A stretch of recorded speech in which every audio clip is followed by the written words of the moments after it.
케인이 없는 토트넘에 대한 두 가지 시각, 비관론과 낙관론에 대해서 생각해 보겠습니다.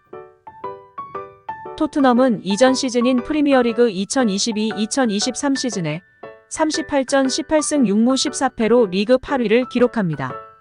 이 시즌 70득점, 63실점이었고 70득점 중에 케인의 득점은 30득점으로 팀 내 최다 득점이었습니다.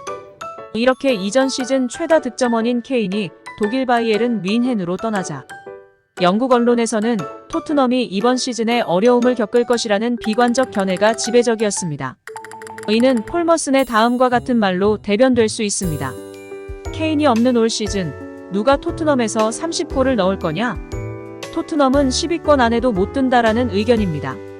아스톤 빌라에서 활약했던 아그볼라허도 이번 시즌 토트넘의 순위를 10위로 장담하기도 했습니다. 모두 전 시즌 8위보다 성적이 하락할 것이라는 전망입니다. 직관적 결과론을 바탕으로 하는 이 견해는 최근 토트넘이 리그 4라운드까지 2위로 좋은 성적을 보이자 힘을 잃어가고 있습니다.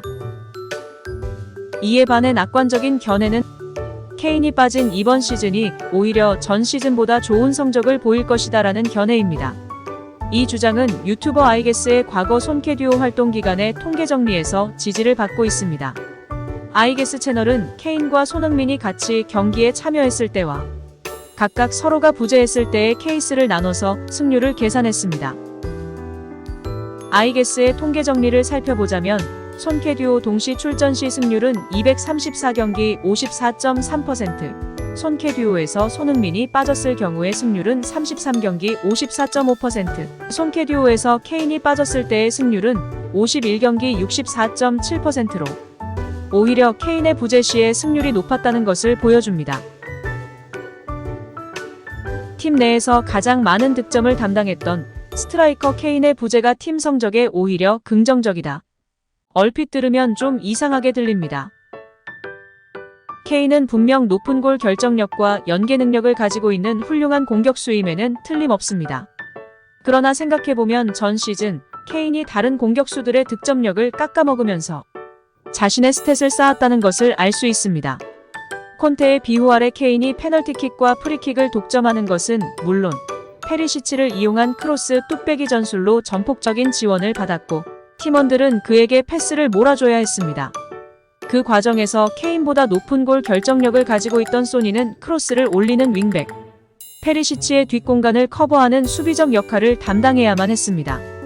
그 결과 손흥민 중심이었던 2021-2022 시즌 리그 4위에서 케인 중심이었던 전 시즌 리그 8위로 팀의 성적은 떨어지고 케인의 스펙만 좋게 포장된 겁니다. 이것이 케인의 부재가 토트넘에 생각보다 영향이 적은 이유입니다. 군대에서 상대편 골대 앞에서 뛰지도 않고 어슬렁거리면서 부대원들의 패스를 몰아봤던 케 병장이 제일 많은 골을 기록했다고 합시다. 케 병장의 비위를 맞춰야 했던 선수 출신 손상병과 서일병이 케 병장보다 골을 못 넣는 것은 아닙니다. 군 생활의 평화를 위해서 맞춰준 것뿐입니다. 이런 경우 골을 가장 많이 기록했던 탑 스트라이커 케 병장이 휴가를 가게 돼서 경기에 참여하지 못한다고 경기력이 떨어지는 것은 아닙니다.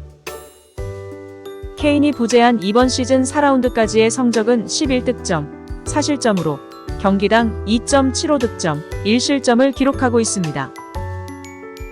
이 추세가 지속된다면 리그는 38라운드로 되어 있기 때문에 여기에 38을 곱하면 산술적으로는 104득점, 38실점을 하게 됩니다.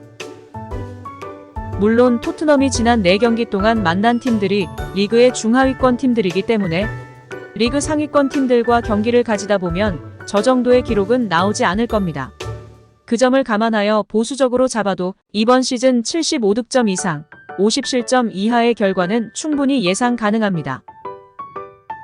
토트넘의 득점력을 현재 프리미어리그 절대강자 맨시티와 비교해보아도 4라운드 11득점으로 12득점을 올리고 있는 브라이튼에 이어 맨시티와 공동 2위를 달리고 있습니다. 그러면 맨시티가 만난 팀들은 강팀들이냐 하면 그렇지 않습니다. 토트넘은 브렌트포드, 맨유, 본머스, 벌리와 경기를 가졌고 이들은 현재 리그 8위, 11위, 16위, 20위의 팀들입니다. 맨시티는 풀럼, 뉴캐슬, 셰필드, 벌리와 경기를 가졌고 이들은 현재 리그 13위, 14위, 17위, 20위의 팀들입니다.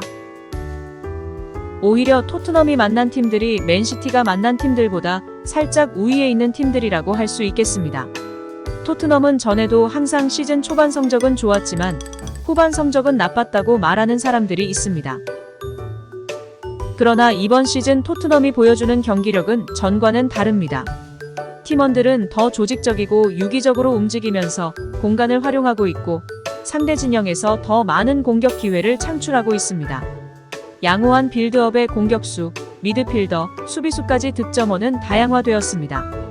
공격 전개를 원활히 하지 못해 산만하고 지지부진하다가 크로스 뚝배기로 꾸역승을 하던 토트넘이 아닙니다.